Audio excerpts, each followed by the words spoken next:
Coming up on UGTV, Board of Commission meeting of the Unified Government of Wyandotte County, Kansas City, Kansas.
Good evening, everyone. We want to thank you for attending tonight's commission meeting. At this time, I'll ask the clerk to call the meeting to order. Roll call. Roll call. Mugia, Present. Johnson, Here. Kane, Markley, Walters, Philbrook, Bynum, Here. Walker, Here. Townsend, Present. McKiernan, Holland. Here. This evening, the invocation is being given by Reverend Mike May of St. Luke's Lutheran Church. I invite everyone to stand for the invocation and to please remain standing for the Pledge of Allegiance.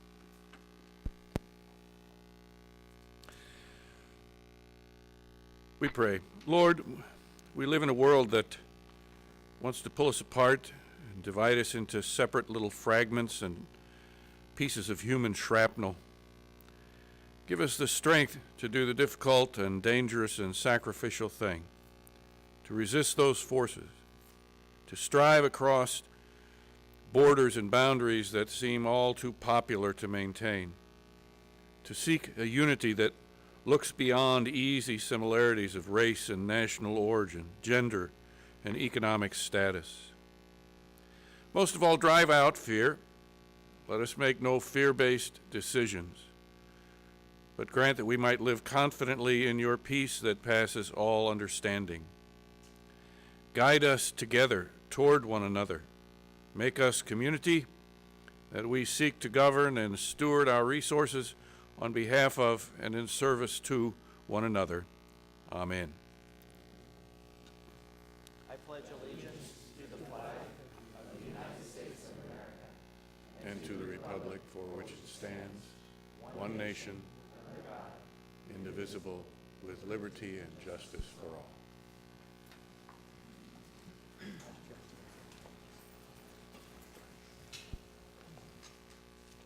All right, I want to begin our meeting tonight by recognizing a KCK student in attendance tonight, Daniel Freeman II, who is here for an American Government class. Daniel, welcome.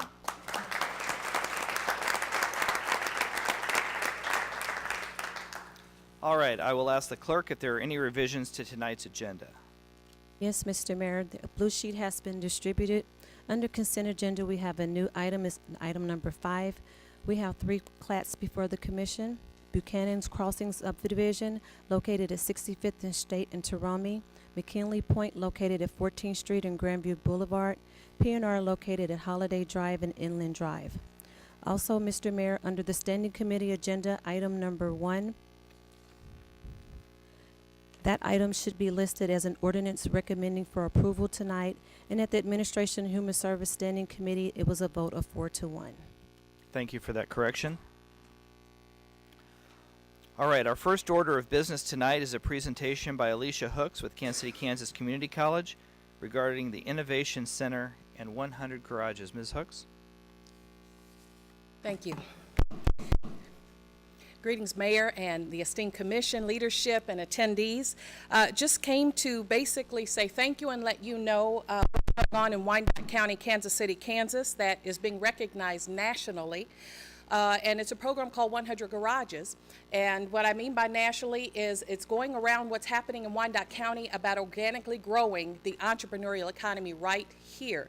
We've got a lot of entrepreneurs that are jumping in the game, and one of the initiatives that the college has started in order to help inventors, designers, and fabbers meet each other to grow locally and keep the money local in creating new products and inventions is called 100 Garages.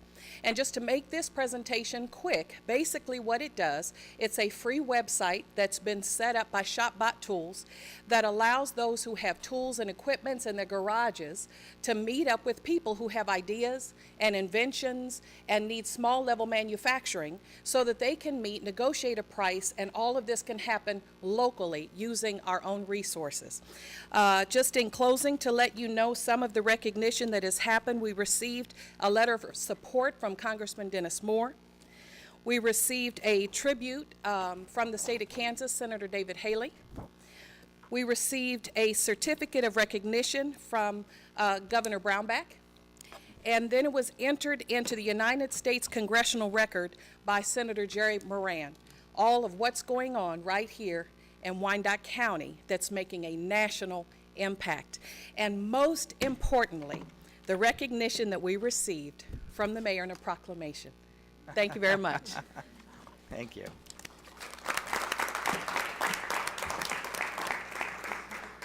Thank you, Ms. Hooks, and for your leadership at the Kansas City, Kansas Community College. We're very grateful to the Community College for all that you all do day in and day out for our students, and continuing to push the innovation in our community, and the partnership with the Community College is great. So thank you very much for coming out tonight to share that with us. Thank you. All right, our next order of business is the consent agenda. Does any member of the commission, staff, or citizen in attendance tonight wish to set aside an item on tonight's consent agenda? If you would like to, please step forward at this time, and your item will be set aside. Any item not set aside will be voted on by a single vote based on the committee's recommendation. Second. Let the record show no one came forward to set an item aside. It is properly moved and seconded. Roll call. Roll call. Mugia. Aye. Johnson. Aye. Kane. Markley. Aye. Bynum. Aye. Walker. Aye. Townsend. Aye. The vote is 7-0. That motion passed. All right, that brings us now to our standing committee agenda. This is item number 1, is an ordinance regarding Tobacco 21. This was an item that was discussed. Ordinarily, we have an ordinance in front of our standing committees, and that ordinance is discussed and moved on to the full commission. In this instance, it was brought to the standing committee. There was discussion, and the standing committee did vote to move it on, but we didn't have the formal ordinance. And I believe when we have a formal ordinance before the public should have an opportunity to speak to that. So we will have an opportunity for public comment tonight. I will ask that you keep it to a maximum of 3 minutes. And please note, you're not required to use all 3 minutes, but you're able to. But as you come forward, we will ask you to state your name, and if you're with an organization, to state that as well. But for this presentation, I want to recognize Commissioner Ann Murguia has been working very hard on this and has taken leadership in this activity. And Commissioner Murguia, I'd like to turn it over to you at this time for presentation. Thank you very much, Mayor. I'm very excited about this initiative tonight, Tobacco 21. I apologize to everyone that I'm unable to attend, but I believe all the people that have all of the great knowledge to help our commission make a good, educated decision are there tonight. So, Mayor, if you don't mind, I'd like to turn this over to Misty Brown and to some of the speakers that are there tonight to speak on this issue. And then if you would call on me at the end, I'd really appreciate that.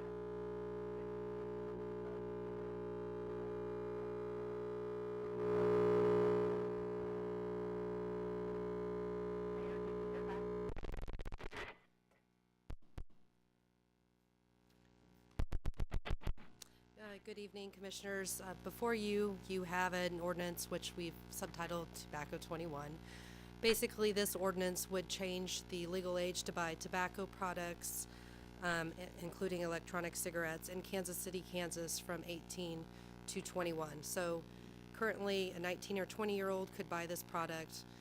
With this ordinance passage, you would have to be 21 and show proper identification to buy it. The other change is just some signage requirement that we added into the ordinance, which would require retail sellers to post signs saying you would have to be 21 in order to purchase. And I'd like at this point to turn it over to Scott Hall. Thank you. Good evening, and thank you, Mayor, members of the Commission. My name is Scott Hall. I'm the Vice President for Strategic Initiatives at the Greater Kansas City Chamber of Commerce. And I'm speaking on behalf of our members, more than 2,000 organizations in Greater Kansas City, and asking you to take action to raise the age that young people can buy cigarettes from 18 to 21. Why? Because it's one of the most effective ways to prevent young people from starting a noxious habit that can lead to a lifetime of health problems and potentially death. This project is one very important piece of a larger project we have at the Greater Kansas City Chamber of Commerce we call Healthy KC. That project is a partnership of the KC Chamber, Blue Cross and Blue Shield, and more than 100 area organizations, hospitals, school districts, and governmental entities. The Healthy KC effort partnered with these entities to offer recommendations to improve the health of the Greater Kansas City region, and this is part of that project.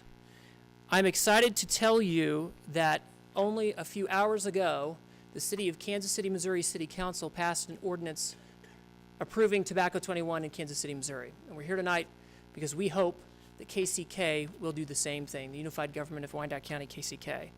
I'd now like to introduce one of our collaborators in this project, John Stevens, the Executive Director of the KCK Chamber.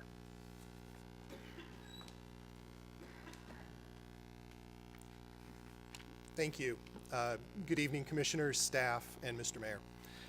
You might be wondering why the KCK Chamber, the Greater Kansas City Chamber, and more than 182 business organizations care so much about Tobacco 21. Quite simply, we see tobacco use among young people turning into tobacco use among employees and their families. When private employers hire someone who smokes, it adds $5,816 in excess costs due to health care and absenteeism. By preventing young people from starting this habit, we can ensure a healthier workforce and lower health care costs well into the future.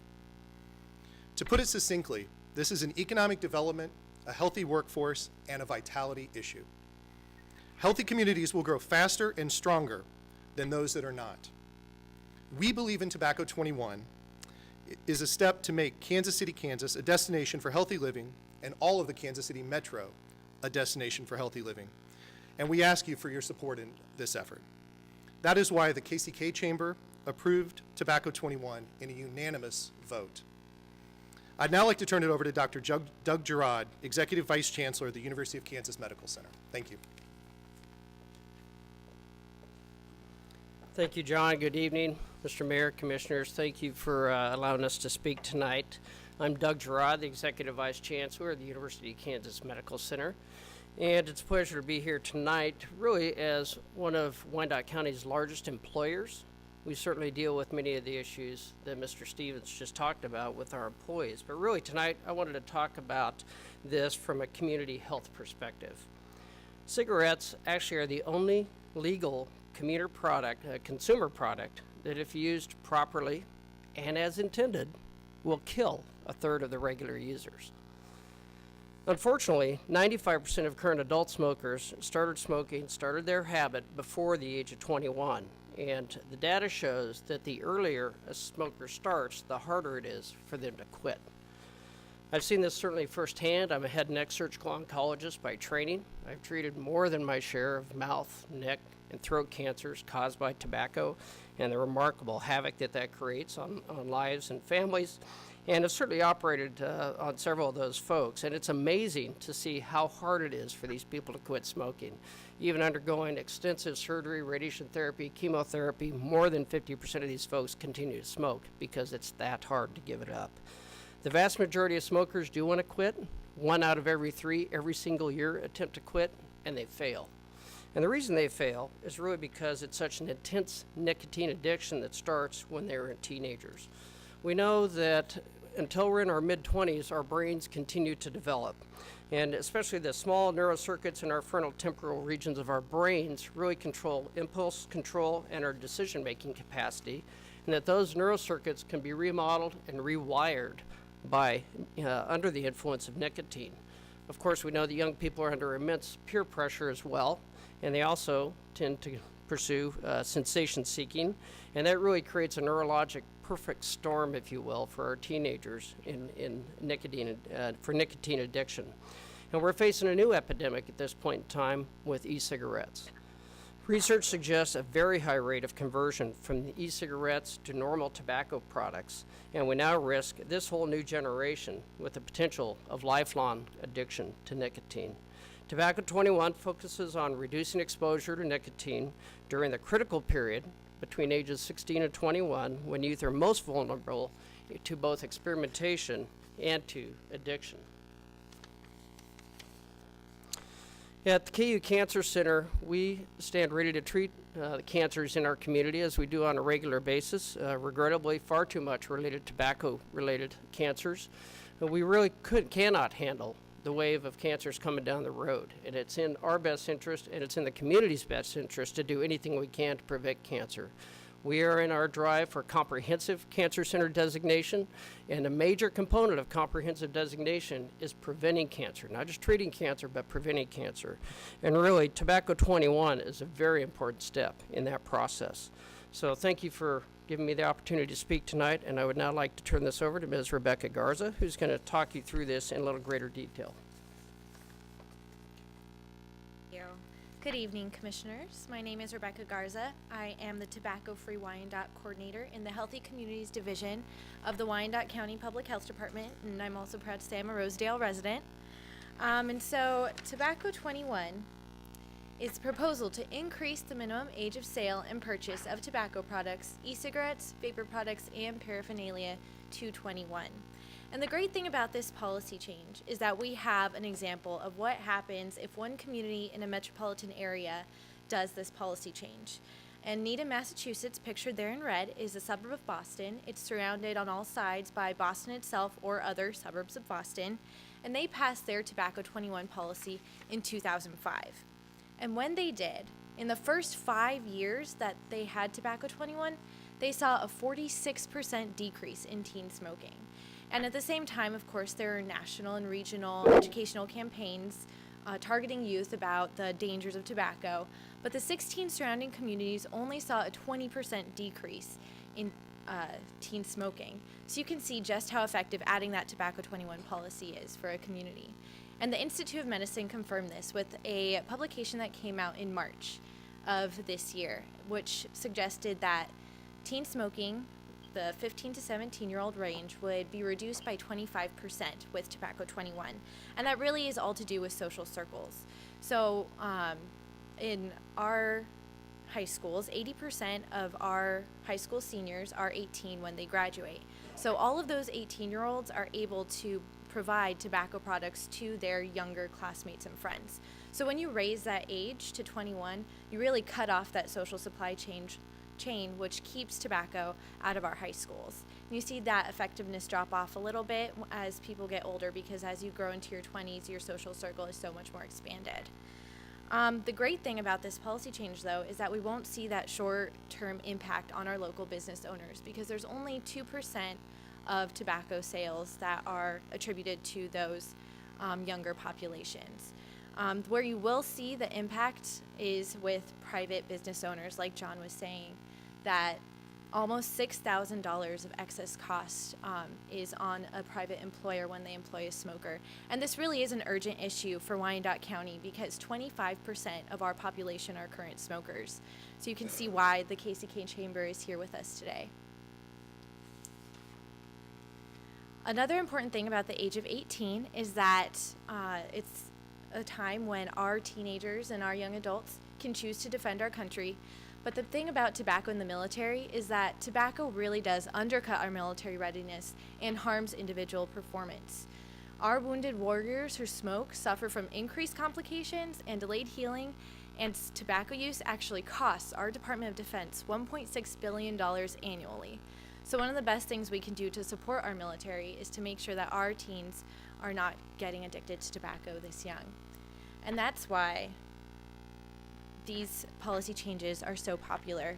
I'd like to point out that when I presented this slide to the Standing Committee a few weeks ago, the number of municipalities was 94, but as of earlier today, the entire state of Hawaii and 105 municipalities outside of Hawaii have enacted Tobacco 21 policies. This is an out-of-date slide because now, like Scott said, it's 106 municipalities with Kansas City, Missouri, so well over 14 million people are living in Tobacco 21 communities. And that's because it's a very popular policy change among our United States adults. 3/4 of adults favor raising the minimum age of tobacco to 21, and this was a poll done by the CDC in 2014. And another portion of this poll that isn't pictured here is that 70% of smokers also favor raising the age. And I think you'll find that support here in Kansas City, Kansas. You can see just a small portion of the over 135 organizations that are currently endorsing today. I'm going to turn it over to Christy to tell you a little bit more about why this is so important for our Kansas City, Kansas community. Thank you. Good evening. My name is Christy Nance, and I'm a current student in the Master of Public Health program at the University of Kansas Medical Center. I'm here tonight as a Kansas City, Kansas resident in Rosedale community, and also as a young adult. So not very long ago, I was actually in the same shoes as a lot of our youth that we're trying to target with Tobacco 21. And, you know, I was in those first few months of high school, and I was trying to find the crowd that I fit into and, you know, who I was going to hang out with for the next 4 years, because that's a pretty pivotal point in your age or in your youth. And, you know, I went to a few parties in those beginning months, and I remember cigars and cigarettes just being passed around like it was nothing, and, you know, everyone was taking a puff, or, you know, it made it look like it was cool. Everyone was doing it. And it's crazy to think back now that I was 14 then, and I had access to tobacco and something that I could be addicted to for the rest of my life. And it's no wonder that 90% of our current smokers start before the age of 21. So Tobacco 21 will hopefully decrease the access to tobacco that our youth have, and hopefully stop them from picking up that first cigarette or e-cigarette now, or any other tobacco product. Thank you for your time.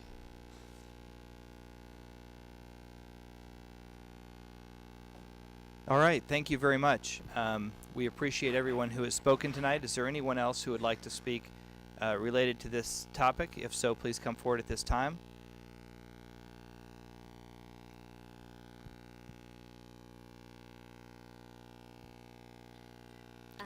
Can I put it down? Sorry. Good evening. My name is Lucia Martinez, and today I'm here to talk about the importance to increase the minimum age of sale and purchase of tobacco products to 21. I've been living in Wyandotte County for the past 9 years, and I have noticed the impact that tobacco has bring in our youth and our population. As a teenager, I can still remember the importance for me to fit into a group, and I remember even just trying a cigarette to impress others. I believe that almost everybody around that age tried to do the same thing just to fit into a group. And that is why it's important to move the minimum age to sell and purchase tobacco products to 21. As a young adult and as a community health worker, I have also seen how the population struggles to quit smoking, and it is especially hard for those who started smoking at an early age. Changing the age to 21 will not only stop teenagers to smoke at an early age, but it will make a change for our upcoming generations. Thank you. Thank you very much. All right, I see no one else coming to the microphone to speak. I'll close the public hearing portion of this meeting and turn it over to the commission. If there is any statements that the commission would like to make, I will lead off and say I'm very supportive of this. I think Healthy Communities Wyandotte has made tobacco cessation one of our priorities. There are a number of factors, about 35 factors, that led to Wyandotte County being ranked at the bottom and near the bottom in recent years in overall health. And tobacco usage is one of those, particularly in a community that lacks a lot of access to health care. To have smoking is an increased problem. So the opportunity for us to reduce smoking among our young people especially, and to give them a leg up in the future, is big. As an employer with 2,200 people at the unified government, we spend on an annualized basis about $28 million a year on health care. And reduction in smoking could substantially save our money, as we are self-insured with our own employees, helping our employees make healthier choices, and to save us money that we can invest in other things. I'd much rather invest in employee raises than increases to health insurance.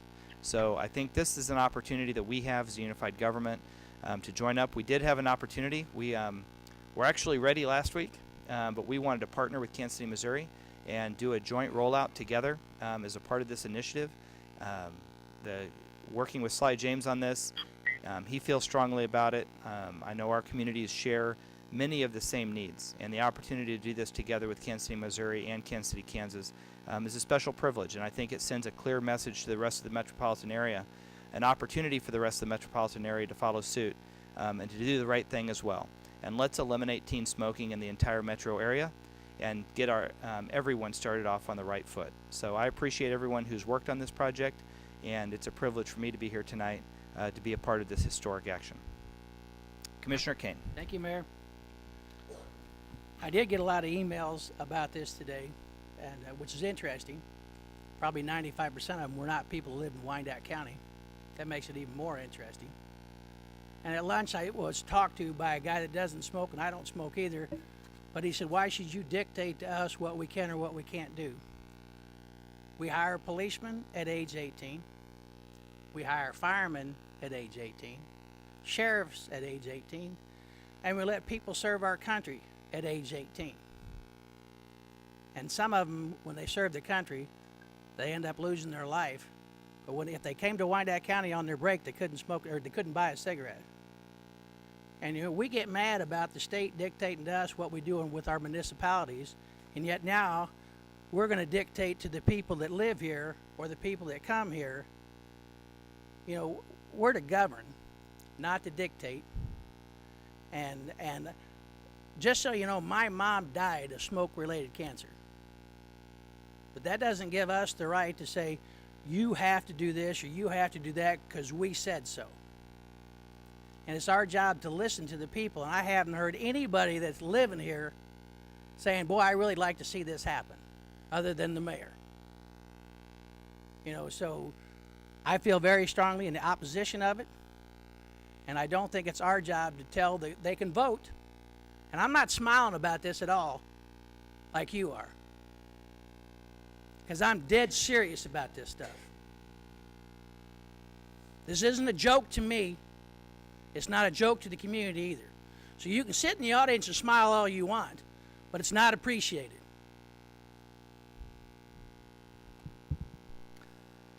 All right, Commissioner Bynum.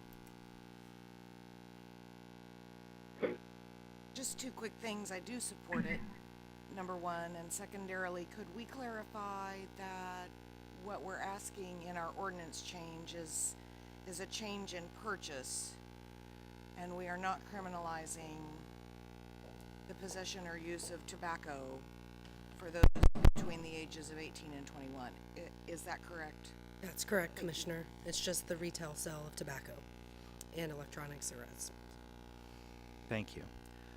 Okay, I don't see any other commissioners wishing to speak. Commissioner Murguia had asked that I come back to her at the end. Commissioner Murguia. Thank you very much, Mayor. I just want to say a couple of short things. Ms. Brown, Misty, I really appreciate all your hard work on this. You've done a fantastic job, and everybody has commented on how great you are to work with. I also want to say thank you to the Administrative Standing Committee. They were nice enough to move forward a concept on an ordinance change, and I really appreciate that. Mayor, thank you very much for moving this forward to the full commission agenda. I really appreciate your advocacy on this issue. And as I said earlier on in this meeting, the Tobacco 21 team and their advocates have done a fantastic job on the presentation, and I think their arguments are very clear. I am proud to be asked to be the political spokesperson on this issue. And with all of that said, I would move for approval. Second. It has been properly moved and seconded. The item is before us. Roll call. Roll call. Murguia. Aye. Johnson. Aye. Kane. No. Markley. Aye. Bynum. Aye. Walker. Aye. Townsend.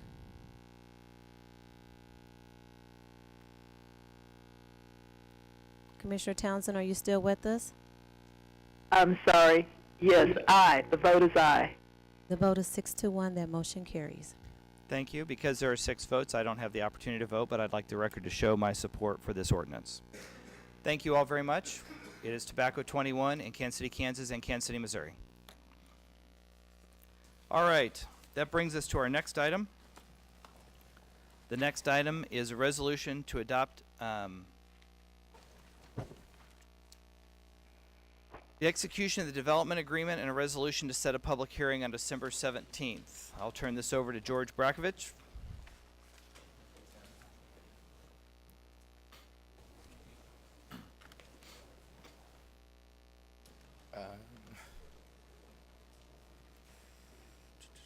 Legends multi-family, it's the second draft. Thank you, Mayor, Commissioners.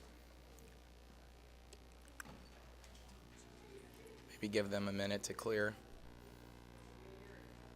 I guess just for the record, I'm not a smoker, but I am trying to get over bronchitis. So if I start hacking during the middle of this presentation, I wanted the record to be clear. Okay, George Brakovich with Economic Development. Let me make a couple of quick introductions from the developers team.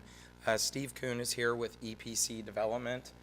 John Hansen with Integra Realty Services was part of their team, as well as John Snyder with Denton's.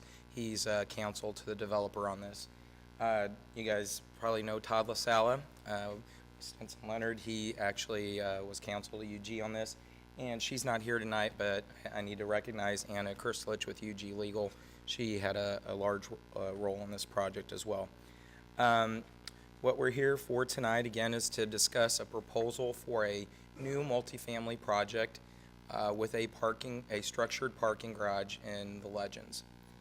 And this item actually came before ED&F Standing Committee back in April. So we spent the better part of the year going back and forth on negotiating so that we felt that both sides, both the developers team and staff, really had a solid proposal to put before you tonight. And again, what we're going to ask for tonight is for you to consider the development agreement. And we have a short presentation that kind of rolls through what the project is. I'll turn it over to Steve so that he can talk a little bit about their concept. And since EPC is a new developer to Wyandotte County, but not new to the metropolitan area, I hope he spends a little bit of time kind of talking about some of the cool projects they've done in the metro. And then at the end of the night, what we're looking for are really two actions. One is to adopt a resolution authorizing the execution of the development agreement. And then secondarily, adopt a resolution setting a public hearing date of December 17th, 2015 to actually consider establishing the CID. So the Community Improvement District, or CID, is one of the incentive components in this deal. So having said all that, let me start with where the site is. So this is an aerial shot looking down on the Legends. If you look to the left of where that red arrow is, that's Target, and you see Community America Ballpark down below that. It's a currently vacant 2.5 acre piece of property. There is a residence inn that's under construction that this aerial doesn't show. That's just to the south of that. But you'll see directly to the east is there's a current 3-story parking garage that's in the area. And this project would actually propose connecting that garage with this new garage, and then the multifamily units would be then constructed above the new parking garage.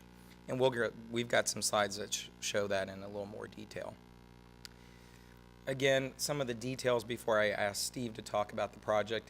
The team is EPC Real Estate, Legacy Development, formerly Red Legacy, and KKR represent the current property owners, and then Humphreys Architects were involved on the design aspect.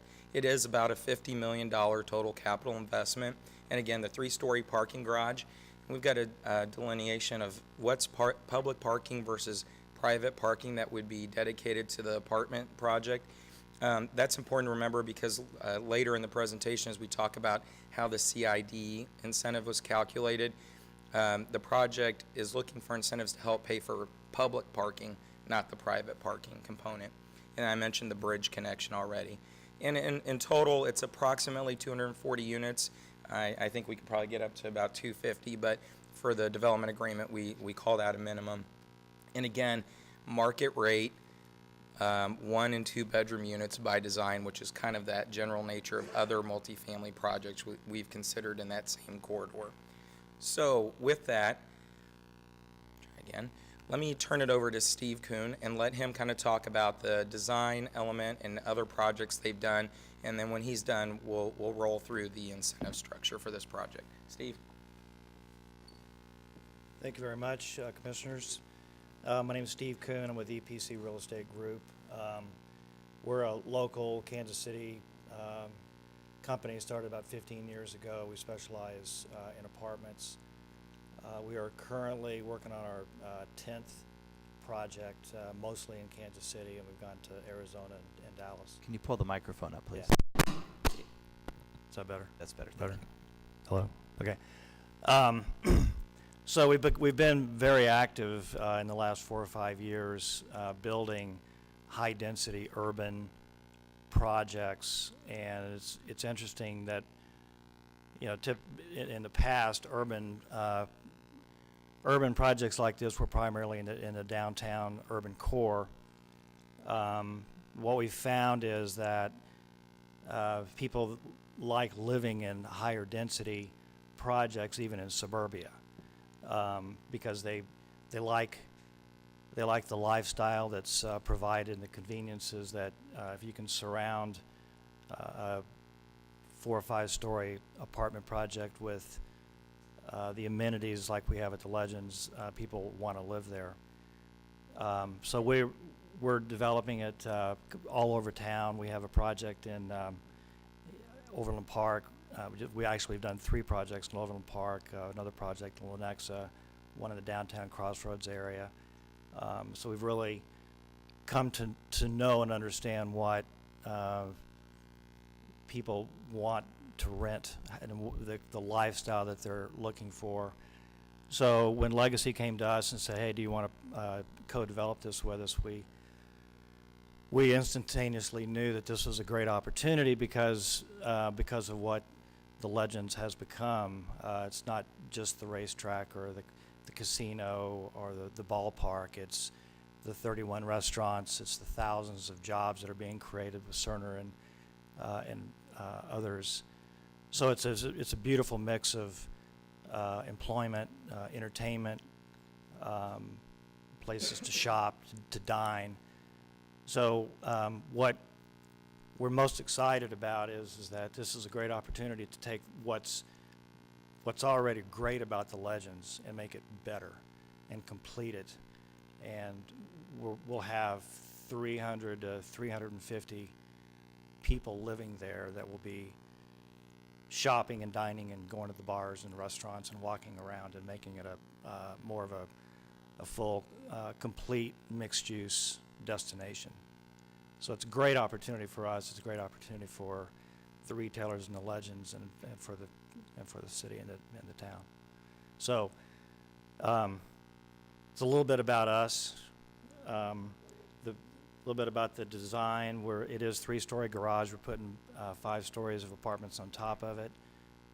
We have an architect out of Texas that's particularly good at this type of layout, and we've been very happy with them.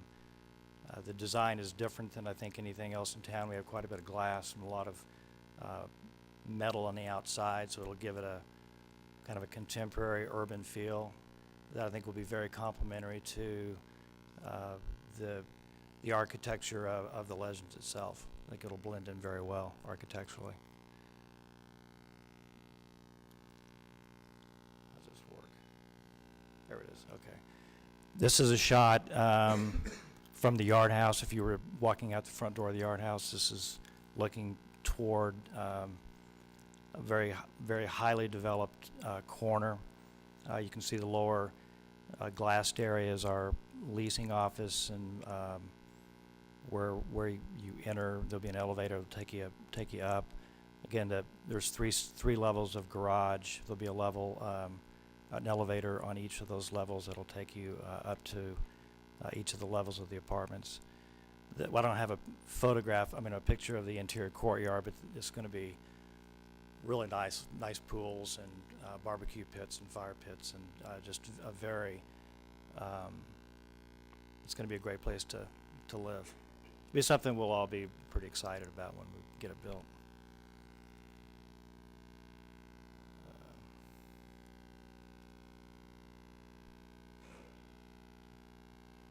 There it is.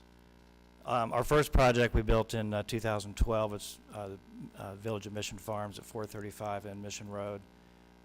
This is a first luxury apartment that has been built, high-density apartment with a garage has been built in the Kansas City area probably since World War II. And a lot of people said we couldn't do it because this product type had not been built in the city before, and we'd seen it in other cities. And we leased it in record time, and it's been very successful. Another project is at, oh, that's the inside. You can see the community center. This is 51st and Main. We opened that up last spring, and we're almost full. And it's right south of the plaza. It's got retail on the first floor and apartments above. It's been very successful and very popular. Project is currently under construction in Overland, close to downtown Overland Park at the corner of Metcalf and 80th Street. The corner feature is office. We have about 6,000 feet of office and about 10,000 feet of retail and 200 apartments. And we partnered with, the notable thing about this is we worked with the city of Overland Park for about a year. They had adopted the Vision Metcalf, wanted to develop the Metcalf corridor, and we were the first mixed-use project on in the Vision Metcalf corridor, and the city was extremely excited about it. So that's a little bit about us. Appreciate you considering the adoption of the resolution tonight. Really believe this is going to be an extremely exciting addition to the Legends. So thank you very much. Great, thank you, Steve. Real quickly then, the requested incentive structure, you've seen this model a lot and really in the most recent history, and really the projects we do in the Western Corridor make use of industrial revenue bonds to help finance the project and also qualify for, depending on how big of an investment it is, up to a 10-year pilot. So for this project, as I mentioned earlier, it's an expected issuance of about $50 million. Again, that qualifies for a 10-year pilot.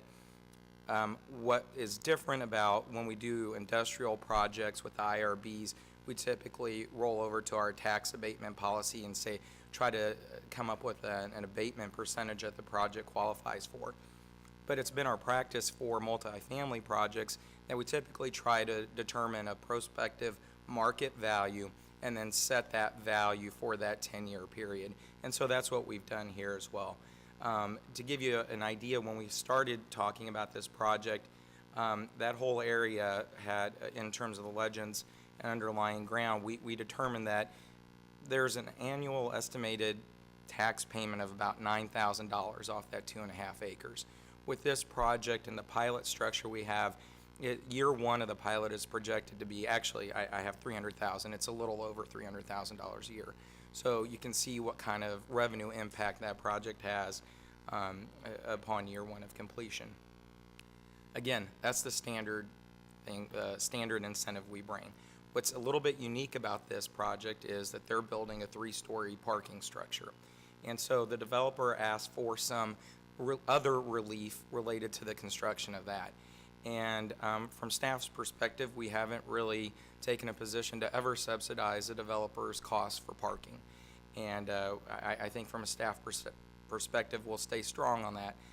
But this one was fairly unique in that again, it's a 3-story structure. We think it's about 600 spaces total. Of the 600 spaces, 350 have to be reserved for public parking. And so in the ratio, when we determine what the CID cap would look like for this project, that 350 public parking spaces, that was the number we used in the formula to determine what kind of value on a per space basis we'd want a public incentive to pay for a public parking spot. And again, that's how we got to this $14 million cap. The developer's cost to actually building that garage with 600 spaces is estimated to be north of about $22 million. So we feel pretty strong that this is a good position to be in. However, the CID is requested to be a sales tax add-on. And I'll make note that when we first presented this in April, our projected total sales tax in the Legends or in the proposed district was going to still be under 10%. It was going to be in the 9.9 range. But in the summer, we know that the state elevated their portion of the sales tax. And so even though this request didn't change, it does change the total sales tax of the Legends. And so we wanted to note that that again is going to be 10.325% within that proposed district. Again, the CID legislation or statute is written fairly broadly, and there's a lot of expenses that a developer can submit under the CID. Within this agreement, we actually call out what we believe all of us will agree to as eligible expenses, and we wanted to note that that does exclude things like developer and legal fees from the developer side. Let me touch on the proposed CID district real quickly as well. Even though, again, we're going to come back in December 17th and have a public hearing to consider this. I know that when we initially presented this at Standing Committee, we had excluded all of the UG assets, including Community America Ballpark and the Legends 14 Theater. We've been discussing the potential sale of Legends 14 Theater, and we feel that we're close enough in that potential sale to actually include the theater now as part of this overall CID district. So it is slightly different, and I know some of the commissioners at Standing Committee had very specific questions about why we would not want to include any of the UG assets. For the ballpark, we'd still like to exclude it because in the event that there's a need to do any sort of improvements or something, it's nice to have that flexibility, you know, that there's not a CID layered on that particular component. And again, there's some expected future actions, but before I get into that, let me ask Todd to come up. I know we submitted an executive summary, and so the requested incentive structures briefly touches on some of those, but I think there's some other key points to this deal that I'd like Todd to briefly go over with you. Todd. Thank you, George. I would like to touch very quickly on two or three things. Two are about the financing, and then there's two others. On the financing, I wanted to point out that on the CID, whether we issue bonds or it winds up being pay-as-you-go, either way, you know, George pointed out that's really about building that parking garage and those public spaces. This development agreement includes a 10% holdback on that CID money. The developer can't have access to it until such time as they have completed the parking garage. So that's a good protection for the city to make sure that the parking garage gets built. Number two, on the IRBs, George mentioned that there is an agreed to pilot structure over the 10-year term of the IRBs. I wanted to point out that this agreement, like your other development agreements, has LBE, MBE, WBE requirements. The developer has agreed that if they fail to meet those MBE, WBE, LBE goals, that the pilot structure actually increases. So if you look at that pilot schedule, you will see a second column that shows increases in the event that they were to fail to meet those obligations. Two other things very quickly. There's a parking garage right next door to the parking garage that will be built as a part of this project. The development agreement contemplates a connection point, a vehicular bridge that attaches those two parking facilities. Currently, the UG owns that existing parking structure that's there right now. That structure was built with Star Bonds as part of the original transaction, and as a result of that, we were required to own that for a period of time that those original Star Bonds were outstanding. That portion of the Star Bond debt is now paid off, and so we now have the ability to sell that parking facility to Legends KKR. That's what is intended, and so there are some provisions in this agreement that speak to that sale that is forthcoming and will probably happen at the end of this month. One final thing I'll mention, there's a completion date in this document. The developer is required to complete these improvements and deliver this facility by April 30th of 2018. So I wanted to point out those handful of things that are all in your executive summary, but also happy to answer any questions. Thank you very much. Commissioner Walker. I guess I have a question. I'm not sure who can answer it. Mr. Kuhn, maybe you. If we adopt this, what is the estimated time of breaking ground and getting started? The question is, what is the anticipated breaking ground time? It will probably take us, depending on how quickly we can get through permit review. That's always a big question. But typically about 7 months, so I would think beginning of the summer, we could How probably. long is construction? Typically 18 to 20 months. Do you have a contractor? We do not. We have been talking to several, but have not made a selection yet. You know, thanks to our governor, we can't require prevailing wage on any project, and I would not suggest that you, in any manner, what your business practice would be, but it is firmly my belief that people trained in the labor skills, in the carpentry, electricians, so forth, build a better, more permanent building than those who do not. So for what that's worth to you, I think there's a lot of people in Wyandotte County that feel that way. Thank you. Agree. Thank you. Commissioner Kane. Well, Commissioner Walker caught some of my storm there. You know, we would like you, and we can't make you. I would love to make you, but we can't make you. You know, use the local people, the union folks. But as Hal said, you know, we are specifically trained in that. It's the group I work with, and lots of others. You know, and we would prefer a local contractor versus somebody from out of state. And George, you always do a good job. Does Piper School District know about this?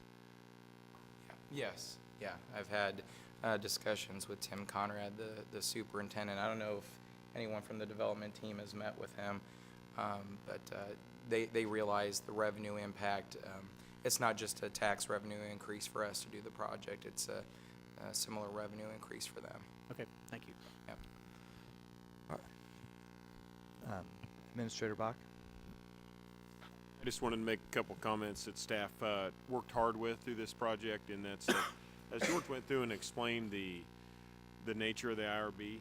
Again, that is in keeping with the directive of this commission that we find a way that entities that come in and do large projects in our community, we establish the tax value of those, and then they're not in a position that we go out and we are fighting for appraised value for them the coming years after they build, which was a problem we had with many of the developments when they came into the Village West area. So this clearly takes that into account.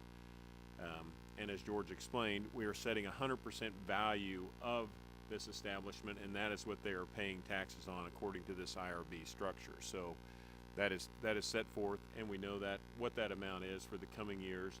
The school district will be able to see that, and they'll know what that is in the coming years.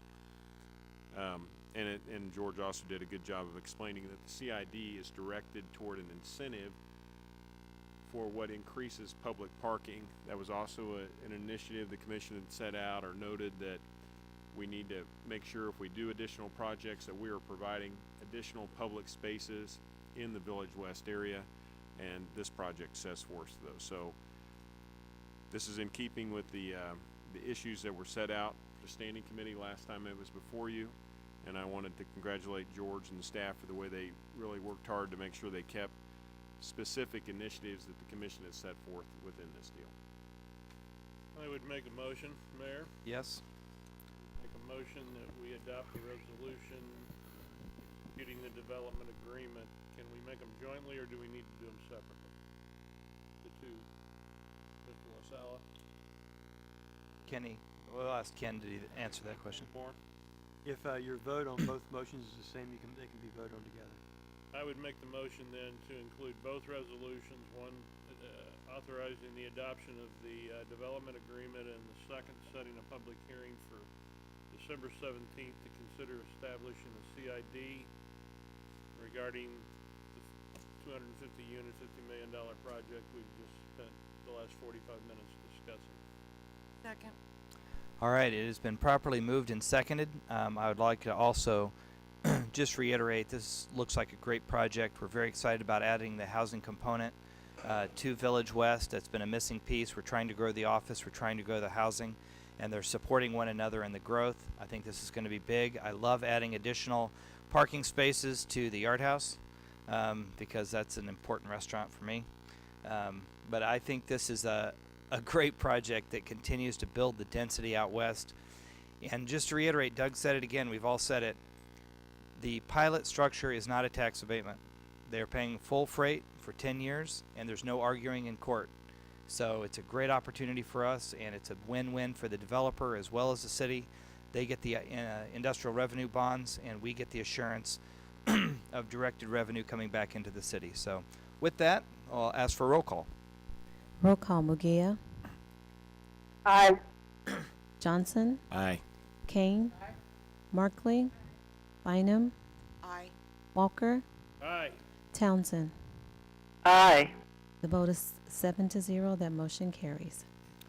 All right, thank you very much. That motion carries. We look forward to construction. Our final item, we are adjourned as the, no we're not. Our next item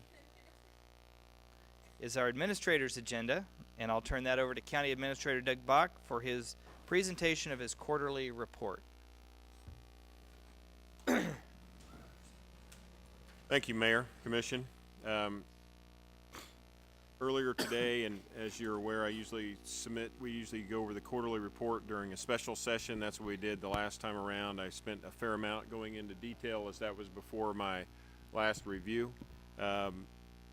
This afternoon, this document was submitted to you in detail by electronic copy. It's also attached to our agenda, so anyone from the public can go back and pull it up if they go through the detail.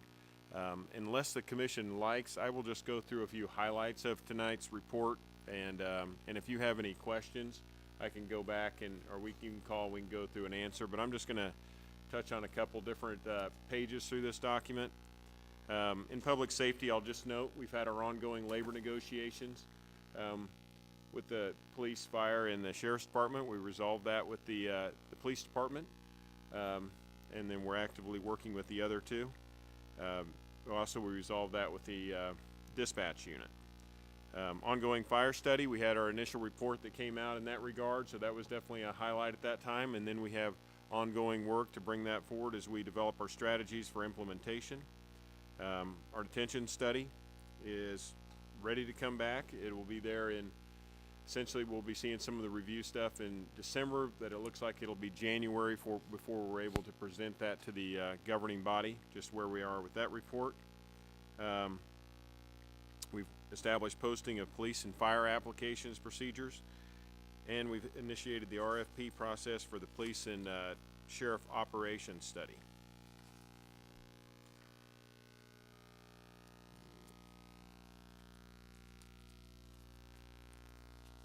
I'll notice on a project list, we opened several different futsal courts. They're listed up here: Bethany, Highland, Welborn, West Height. We'll be working on, those are all ones that worked with existing tennis courts, so we're able to do a double surface at each of those, and then we'll be moving forward with the additional ones in the springtime for the new courts. Scenic sidewalk projects are listed here, and other bid openings for other projects and safe routes to schools are on this sheet.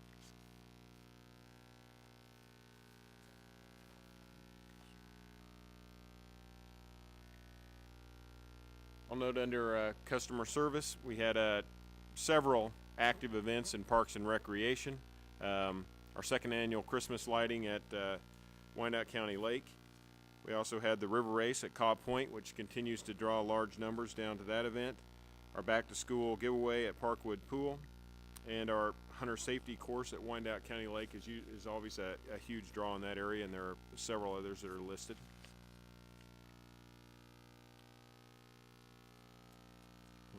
Move up to here. There's some notes here on housing, and you can see where we continue to do project blitzes through different neighborhoods in the community. But I want to note a notable event under our education workforce development, and this was really a partnership we did with our Core 4 group, where we came in and hosted, well, it was over at Bartle Hall, but we hosted it with them, put together a large event for students in junior and senior high school area. A great event where we were able to take various units of local government over there, particularly to talk about what the many opportunity are for the youth if they want to look at things they can do in various areas of local government. I think that's often an area that, as we looked at it from local government administrators, that people overlook. All of us employ thousands of people in the metropolitan area, and to make this available for our youngsters. In the area of multimodal transportation, we've initiated discussions with Edwardsville about providing service in that area. I'll also note our ridership increased by 10.41%. Bringing this up, and that department will be presenting to standing committee here in the near future to give additional details. Just noting too that one of the last areas I'll point out is this is the third quarter report. So during the third quarter, we also adopted a budget during that session. So just one small task we finished. It seems like a long time ago now, but before we get started, we can recognize that we had that one take place. Also did a major issue for the U.S. Stalker Star Bond financing project, which today had the notable event where they announced their new name of Children's Mercy Park for Sporting KC, which is a big announcement, but even bigger to that point was their announcement that that partnership with Children's Mercy is leading to a new state-of-the-art youth facility for rehab that they'll be coupling at the National Training Center for U.S. Soccer that'll be building here. So this is really a national opportunity that I think shows the vision of going forward with this project, and will catapult us, I think, into seeing additional subsequent development that will build in and around this. So that announcement being on my report today, but just noting that here before we even really break ground with it, we're already seeing the fruits of the labor of how that project is paying off. Also noted here is the continued marketing of the Hilton, as George mentioned in his the advancing the sale of the Legends 14 Theater, which is nearing our closing time, so we will see that move to final in the near future. Mayor, that concludes my quarterly report. If there's anything additional you'd like me to report on, I will, but as I said, the information is all there for you commissioners. You should have it, and you can read through the details of what's been submitted to you. All right, are there any questions or comments regarding the administrator's report? Seeing none, thank you, Mr. Bach, for your excellent work. Also, that is our last item. That concludes this portion of our regular meeting. We will adjourn in this capacity. I'll call us back to order as the Land Bank Board of Trustees. We have the consent agenda before us. Does any member of the commission, staff, or any citizen left in attendance tonight wish to set aside any item on tonight's consent agenda? If you would, please step forward and do so. Otherwise, all items will be taken together in a single vote based on the committee's recommendation. Move for approval. Let the record show no one is moving to set an item aside. It is properly moved and seconded. Roll call. Roll call. Mugia. Aye. Johnson. Aye. Kane. Markley. Bynum. Aye. Walker. Aye. Townsend. Aye. The vote is 7-0. That motion carries. All right, one announcement before we adjourn. The mayor's Christmas tree lighting will be held tomorrow night from 4 to 7 p.m. Be here for the festivities. Bring the kids and grandkids. There will be an opportunity to meet Santa with goodie bags and entertainment. And then at 7 o'clock, I'm honored to say Deputy Scott Wood from our Sheriff's Department will be there with his family flipping the switch to turn on the mayor's tree lighting. And it's going to be a great evening. The program will begin promptly at 7 o'clock. So we hope to see everyone there tomorrow night. And the weather's going to be beautiful. I'm just putting in a word now. It's going to be beautiful. Anyway, thank you all tonight. We are adjourned.